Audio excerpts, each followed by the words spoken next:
Seeking to turn South Africa's power crisis around by the end of 2024 is Electricity Minister Kgosientsho Ramakgopa. The minister says he expects to be out of a job by the end of the year, as vital power station units will function at a significant capacity that will address load shedding. Now, this is backed by a 10-point plan that will assist in the elimination of these blackouts. And joining us to unpack Eskom's turnaround plans in greater detail is energy writer for the Business Day, Denene Erasmus, who's at 91's annual Infrastructure Investment Forum. Denene, a pleasure. Good afternoon.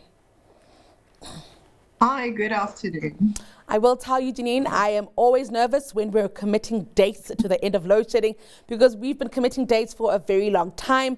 Let's just talk about the possibility and the prospects of the electricity minister being out of a job by the end of the year.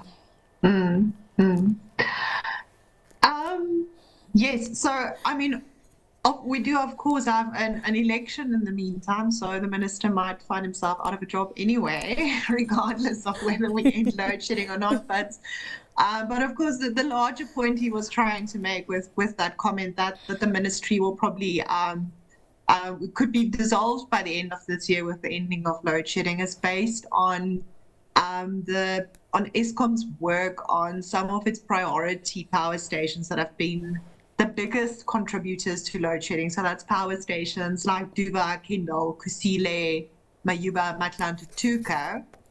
And through the National Energy Crisis Committee processes, Eskom, with help from the private sector, has been working on trying to turn things around at these stations, as any improvement at these stations can really make a big difference to the available generation capacity and to the number of generating units that's actually delivering megawatts to the grid.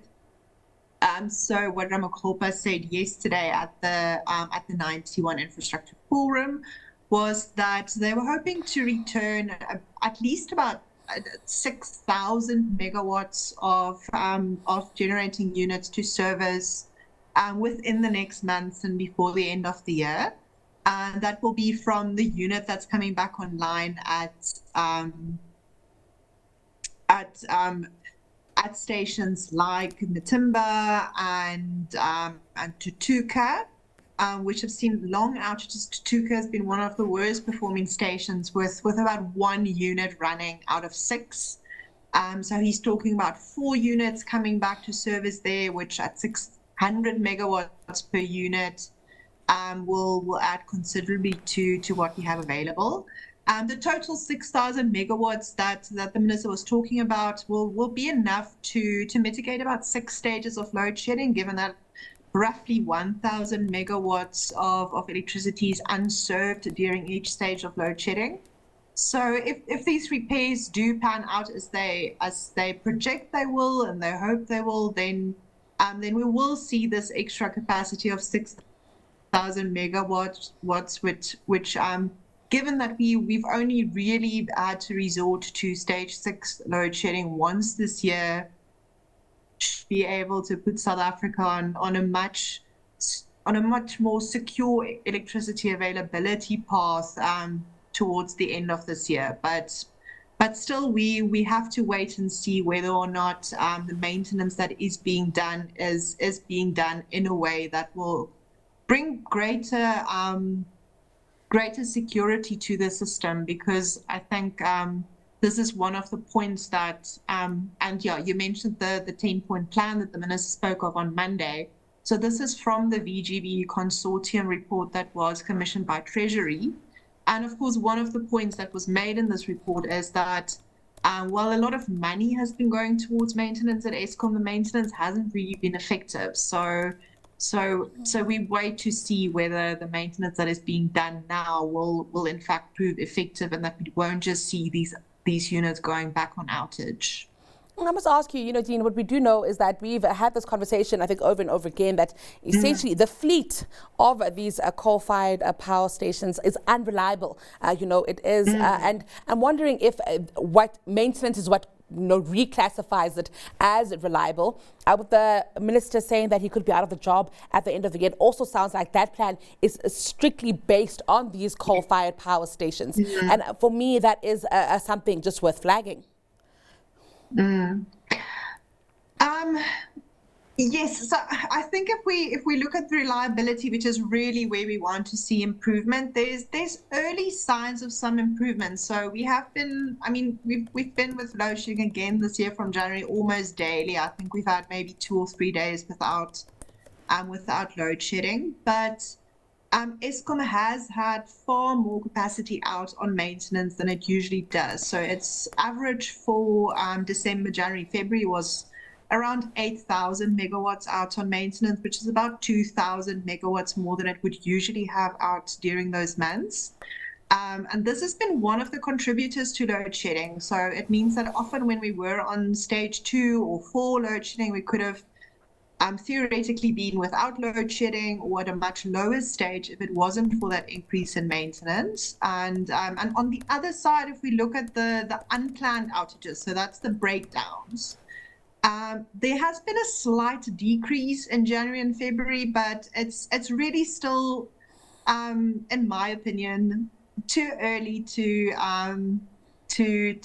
decide that we are looking at a more reliable system. If I think once we start to see 6 months of consistent improvement, then there would be more confidence in any suggestion from the Minister or Eskom that there is sustained improvement because of this increase in maintenance.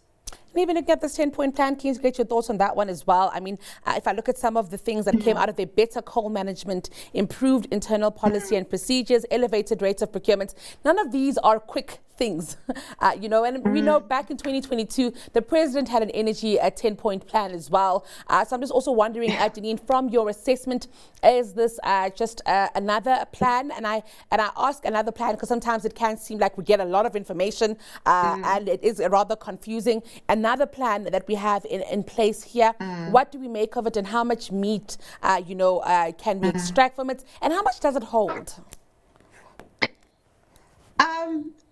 You're absolutely right. The last thing that Eskom needs right now is another recovery plan. I think they've already got a good plan in place and the plan that's been put in place through the National Energy Crisis Committee. So I think what the minister spoke about on Monday, that the 10 focus areas that he mentioned, those are specifically 10 focus areas that they took from this VGBE report on the coal-fired fleet.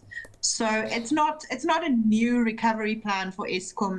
It's just really the focus areas that they agree with in the VGBE report that needs to be focused on, and many of those things were already in the recovery plan that was drafted by Eskom and through NECOM.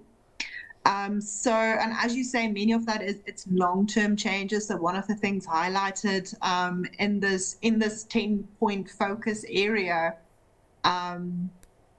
plan that was tabled that was shared by the minister is to look at improving the procurement systems at power stations so that there isn't such long delays in getting critical spares that are needed to make repairs. And the minister and Eskom has been in talks with the Department of Public Enterprises and Treasury about this. So they've made some headway in making those processes a bit more streamlined. So there has been some progress in that. And then also one of the big areas is to look at coal supply. And Eskom has been working on renegotiating some contracts. And there are some new checks and balances in place to have better control over coal quality. So it's not. I don't think it's a new 10-point plan. It's just a response to this VGBE report and looking at how to include the recommendations from this report into the work that's already ongoing at Eskom. Well, Denene, all we have time for today. Always a pleasure speaking to you. Thank you so much for your time today. That was Business Day's energy writer, Denene Erasmus, joining us from the 91's annual Infrastructure Investment Forum.